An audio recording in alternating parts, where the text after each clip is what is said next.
Friends, तो कैसे हैं आप सब। आज हम स्टार्ट करें 30 days series of business statistics. Business statistics जो है वो एमकॉम एमबीए दोनों में ही सब्जेक्ट आता है और आता बीकॉम में भी है, तीनों में ही आता है ये बिजनेस स्टैटिस्टिक्स।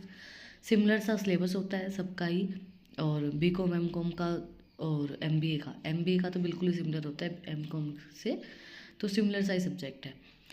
ये सीरीज़ हम अब क्यों शुरू कर रहे हैं, आज ही क्यों शुरू कर रहे हैं, इसका रीज़न है एक। आप सोच रहे होगे एक वीडियो पहले आ चुकी है अकाउंटिंग फॉर मैनेजर्स की, तो अब ये 4 बजे वीडियो क्यों।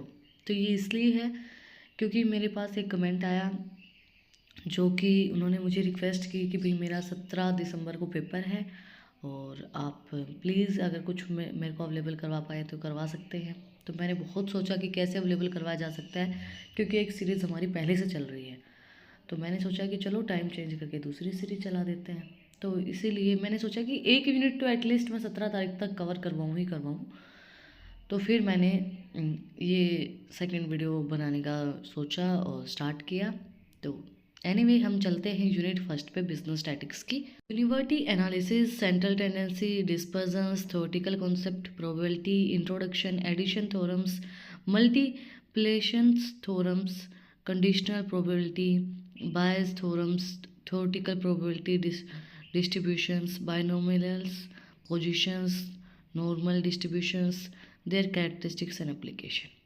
प्रोबेबिलिटी के ऊपर है हमारी सारी ये यूनिट। और central tendency and dispersion. Probability तो आपने 10th क्लास में पढ़ी होगी शायद, और अगर मैथ आगे होगा तो आगे भी पढ़ी होगी। लेकिन हम स्टार्ट करते हैं सबसे पहले सेंट्रल टेंडेंसी एंड डिस्पर्सन से, उसके बाद हम प्रोबेबिलिटी को कवर करेंगे। एक्चुअली थोड़ी सी एक प्रॉब्लम आई कि मैंने जो सीरीज़ सोच रखी थी अगली वो कुछ और थी, इन्होंने रिक्वेस्ट की वो कुछ और निकली। तो थोड़ा सा नोट्स में आपको ऊपर नीचे मिल सकती हैं चीज़ें। ऊपर नीचे का मतलब क्या है, नोट्स प्रॉपर मिलेंगे बट ये स्क्रीन आपको ब्लैक मिल सकती है। लेकिन मे बी मैं अगली वीडियो तक इस चीज़ को सुधार पाऊँ, बट इसमें तो आपको थोड़ा सा इस चीज़ के लिए मेरे को साथ देना पड़ेगा। लाइन सेम है, सब चीज़ें सेम है, ब्लैक स्क्रीन से आपको कोई ज़्यादा फर्क पड़ना नहीं चाहिए जहाँ तक मुझे लगता है। What is central tendency? Central tendency is a statistical concept that refers to the tendency of data to circular around a central value or a typically value। Central tendency का मतलब क्या होता है, एक स्टैटिकल कॉन्सेप्ट होता है, statics से related होता है, क्योंकि हमारा सब्जेक्ट भी बिजनेस स्टैटिक्स है तो उससे रिलेटेड होता है ये। सेंट्रल टेंडेंसी हमें बताती है जो circular data of circular around the central value, जो सेंट्रल वैल्यू है और जो टिपिकल वैल्यू है उसके जो घूमता है, सेंट्रल टेंडेंसी। सेंटर का मतलब क्या होता है, बीच में जो आपके पास सर्कुलर अराउंड जो सेंट्रल वैल्यू है उसके अराउंड जो चीज़ें घूमती हैं वो सेंट्रल टेंडेंसी कॉन्सेप्ट हमें बताती है। सेंट्रल टेंडेंसी के अंदर एक सिंगल वैल्यू रिप्रेजेंट करती है पूरे डिस्ट्रीब्यूशन डाटा को, मतलब इसी के आर बार सब कुछ। ये नहीं कहते कि एक चीज़ के आर बार हर चीज़ घूम रही है, मतलब सारी चीज़ें उसी के आर बार घूम रही हैं। It identify a single value of representative of any entire data distribution. In other words the central tendency is a way of describing the centre और mid point of a data set. Central tendency का अगर हम बात करें तो वो जो mid point होता है ना, कि यहाँ पे ही सब चीज़ें राउंड ऑफ हो रही हैं, तो वो सेंट्रल टेंडेंसी हमें बताती है, mid point of the data set. And the 3 most common measures of central tendency, 3 measure हमारे जो कॉमनली दिए गए सेंट्रल टेंडेंसी के, मीन, मोड और median. Let's discuss this as follows. Firstly mean. The mean, also known as average, is calculated by summing up all the values in the data sheet and dividing the sum of the total number of values. It is insensitive to extreme value, making it susceptible to outliers। देखो main का मतलब क्या होता है, जैसे हमारे पास 5 values हैं, 10, 20, 30, 40, 50, उनका सम जितना होगा डिवाइड बाय जितने वो नंबर्स हैं, मतलब 5 है तो 5, तो हमारा मीन निकल आएगा। उस तरीके से हम उनको कैलकुलेट करते हैं। Median. The median is the middle value in a data set when the values are arranged in a ascending और descending order. If there is an even number of values, the median is the average of the 2 middle values. Unlike the mean, the median is less affected by outliers. देखो median हम किस तरीके से निकालते हैं, हमारे पास अगर इवन नंबर ऑफ वैल्यूज़ है कि हम उनको डिवाइड कर सकते हैं। जैसे हमारे पास 11 हैं तो 5 हमने एक साइड कर ली, 5 एक साइड कर ली, बीच की जो बच गई वो मीडियन है। ठीक है, मिडिल वैल्यू जो हमारी होती है ना डाटा सेट के अंदर, जब असेंडिंग डिसेंडिंग ऑर्डर में करने के बाद जो मिडिल वैल्यू बचती है वो हमारी क्या होती है, मीडियन होती है। नेक्स्ट है mode. The mode is the value that occurs most frequently in a data set. It is particularly useful for a categorical data but can also apply to the numerical data. A data set may have one mode. One mod है तो यूनिमोडल बोलेंगे, two modes है तो बायोमोडल बोलेंगे, और more than two modes है तो multi modal बोलेंगे। एक डाटा शीट के अंदर अगर कोई नंबर बार बार रिपीट हो रहा है, एक ही नंबर बार बार रिपीट हो रहा है तो उसको हम क्या बोलेंगे, यूनिमोडल। अगर दो नंबर बार बार रिपीट हो रहे हैं तो उसको हम क्या बोलेंगे, बायोमोडल। अगर तीन नंबर, दो या दो से ज़्यादा नंबर बार बार रिपीट हो रहे हैं तो उसको हम क्या बोलेंगे, मल्टी मॉडल। मोड्स क्या होते हैं, कोई नंबर फ्रिक्वेंटली डाटा सेट के अंदर बार बार रिपीट हो रहा है तो उसको हम मोड बोलते हैं। इंपॉर्टेंट नोट है, the choice of which central tendency measure to use depends on the property of the data. For example, the mean is best for symmetric distribution well the median is better for skewed distribution with outliers. The mode is useful for the categorical data. देखो, आपकी जो central tendency choose आप करते हैं ना कि भाई कौन सी हमें लगानी है, वो उसकी जो आपके प्रॉपर्टीज़ दी गई हैं डाटा के अंदर उसके अकॉर्डिंगली आप चूज़ करते हैं। मीन बेस्ट रहेगा सिस्टमेटिक डिस्ट्रीब्यूशन के लिए, मीडियन बेस्ट रहेगा स्क्विड डिस्ट्रीब्यूशन विद आउटलेयर्स के लिए, और मोड बेस्ट रहेगा कैटेगोरिकल डाटा के लिए। ठीक है, let's consider the data set of daily temperatures required over a week. हमारा जो डिले टेम्परेचर हुआ है ओवर ए वीक उसको हम कंसिडर करते हैं। थोड़ा सा मैं आपको न्यूमेरिकल और अच्छे से समझाने की कोशिश करूँगी। देखो, 22, 23, 21, 25, 22, 24, 20 सेल्सियस आप लगा लेना। मीन अगर हम निकालेंगे तो किस तरीके से निकालेंगे, इन सब का ऐड 22, 23, 21, 25, 22, 25 प्लस 20 का। अब ये नंबर कितने हैं उनको हम गिनेंगे, 22, 23, 21, 25, 22, 24, 20, 7 हो गए। इनको हम डिवाइड करेंगे तो हमारा मीन निकल आएगा। अब मीडियन हम किस तरीके से निकालेंगे, हम इसको अरेंज करेंगे टेम्परेचर को असेंडिंग ऑर्डर के अंदर। जब इसको हम असेंडिंग ऑर्डर के अंदर करेंगे, 7 है, 3 एक साइड 3 एक साइड, बीच का जो बचेगा, बीच का बचेगा हमारा 22, तो मीडियन हमारा 22 निकल आया। मोड हम किस तरीके से निकालेंगे, बार बार इसके अंदर एक ही नंबर रिपीट हो रहा है, वो है 22, 22, 22, 22 बार बार आ रहा है, तो हमारा क्या हो गया, यूनिमोडल हो गया। एक बार एक नंबर एक बार बार रिपीट हो रहा है तो यूनिमोडल हो गया, तो हमारा मोड क्या हो गया, 22 हो गया। नेक्स्ट टॉपिक है हमारा dispersion. Dispersion also known as variability और separate measures the extent to which individual data point deviate from the central value. It provides information about the separate or distribution of data point in a data set. इसको हम वर्टिबिलिटी भी बोल सकते हैं, separate भी बोल सकते हैं। ये होता है मेजर टू एक्सटेंड। डिस्पर्जन का मतलब क्या होता है, फैला देना, कोई भी चीज़ सेपरेट कर देना। डिस्पर्जन, डिस्पर्जन क्या होगा कि फैला दो, यहाँ सब चीज़ें फैला दो। Dispersion of data. Measure to extend which individual data point deviate from the central value.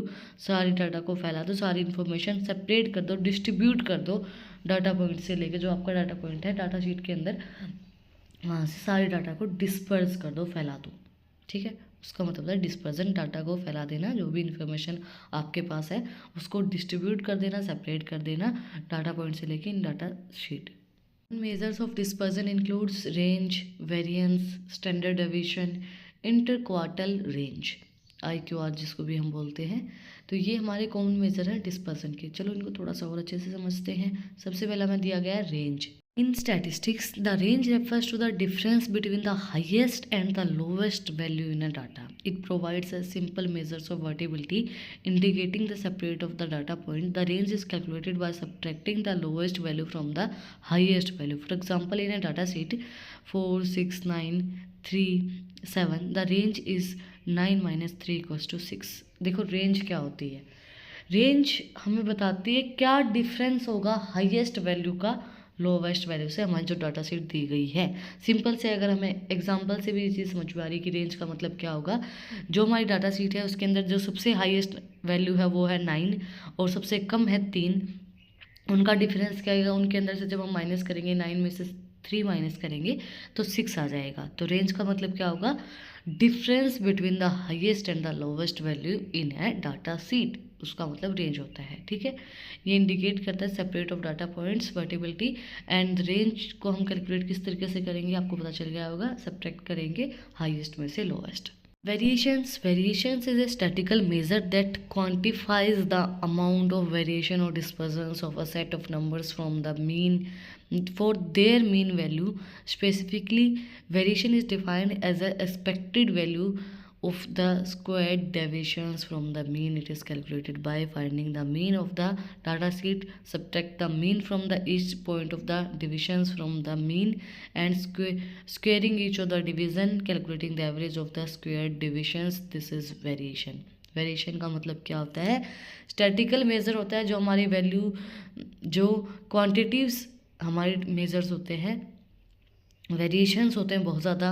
Variation का मतलब क्या होता है? अलग अलग चीज़ें। वेरिएशन है हमारे पास dispersion of set of numbers their mean value, जो हमारी मीन वैल्यू के हम डिस्पर्स कर रहे हैं, अलग अलग तरीके से उसको निकाल रहे हैं। किस तरीके से हम इसको निकालेंगे? सबसे पहले हम मीन निकालेंगे डाटा शीट के अंदर से, उसके बाद हम सब्ट्रैक्ट करेंगे मीन को, mean from each data point, जो भी हमारे डाटा पॉइंट है, डिविजन्स है, उसके बाद हम स्क्वेयर करेंगे उन डिविजन्स का, उसके बाद हम कैलकुलेट करेंगे एवरेज स्क्वेयर डिविजन्स, उसको हम क्या बोलेंगे? वेरिएशन बोलेंगे।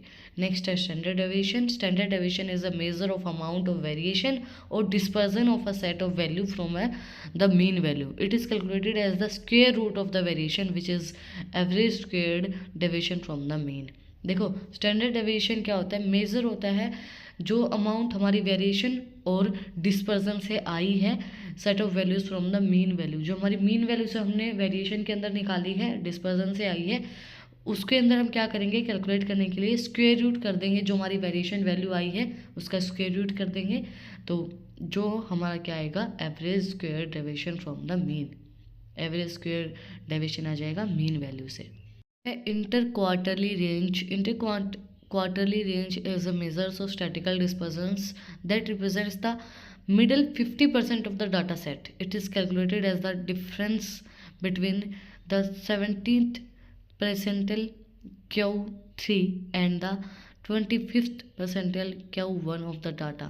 ये हम किस तरीके से निकालते हैं कि स्टैटिकल जो हमारी डिस्पर्जेंस है, जो रिप्रेजेंट करती है 50% ऑफ डाटा शीट को, हम इसको कैलकुलेट किस तरीके से करेंगे? डिफरेंस जो आएगा हमारा, जो 70% परसेंटिकल जो Q3 हमारा होगा, एक तो जो हमारी डाटा शीट है उसके अंदर से 75% जो होगा उससे, और 25% होगा उससे, उसके अंदर से जो 75% पे होगा, जो 25% पे होगा उसके अंदर से उसको माइनस करेंगे, तो हमारा इंटर क्वार्टरली जो डिस्पर्जन है वो निकल आएगा। मैं पता है आपको ये प्रैक्टिकल इसलिए नहीं करवाती हूँ क्योंकि ये सब चीज़ें बोर्ड पे करवाने की होती है। फेस टू फेस आपको चीज़ें करवाई जाए, बोर्ड पे एक्सप्लेन की जाए तो ज़्यादा अच्छे से समझ में आती हैं। लेकिन अभी रिक्वेस्ट आई तो मैंने इसलिए करवा दिया। मुझे ये डाउट रहता है कि आपको समझ में आया या नहीं आया, बोल के आप प्रैक्टिकल नहीं करवा सकते हो, इसलिए मुझे थोड़ा सा दिक्कत होती है इन चीज़ों में। लास्ट बट नॉट लीस्ट हमारा difference between central tendency and dispersion. Central tendency और डिस्पर्जन में क्या डिफरेंस होगा? Central tendency indicate the typically और central value around which data tends to सर्कुलर। सेंट्रल टेंडेंसी हमें इंडिकेट करती है जो हमारा सेंट्रल वैल्यू होती है, जहाँ पे हमारा डाटा सर्कुलर वहीं पे घूमता रहता है, जो सेंट्रल वैल्यू होती है। डिस्पर्जन का मतलब क्या होता है?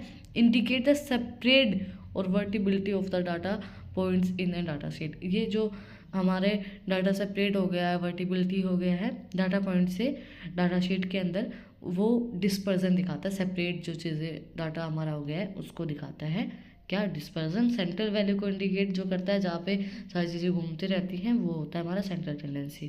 Provide a single representative value summarising the data sheet.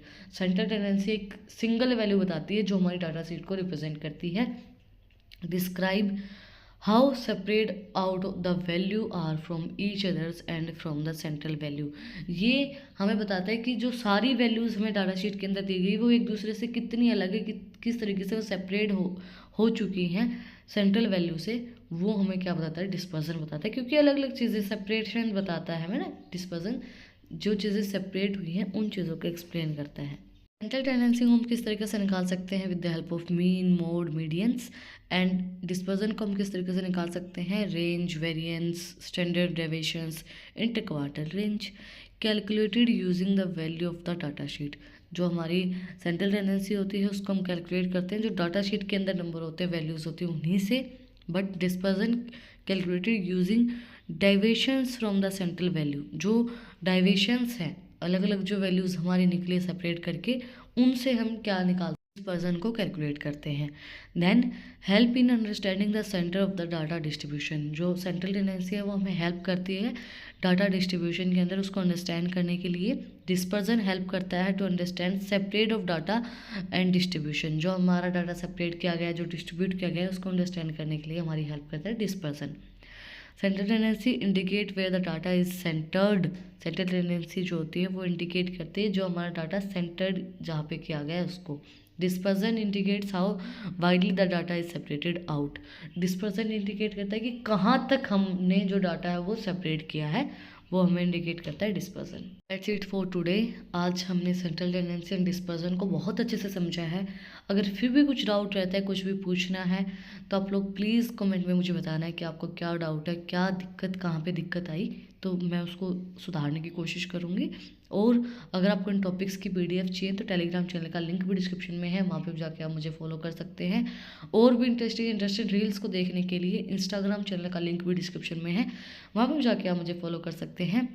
और अगर आपने यहाँ तक वीडियो को देखा है तो प्लीज़ सब्सक्राइब के बटन पे एक मुक्का मार दो और बेल आइकन प्रेस करो, ताकि जो सबसे पहली अपडेट है वो आप लोगों के पास आए।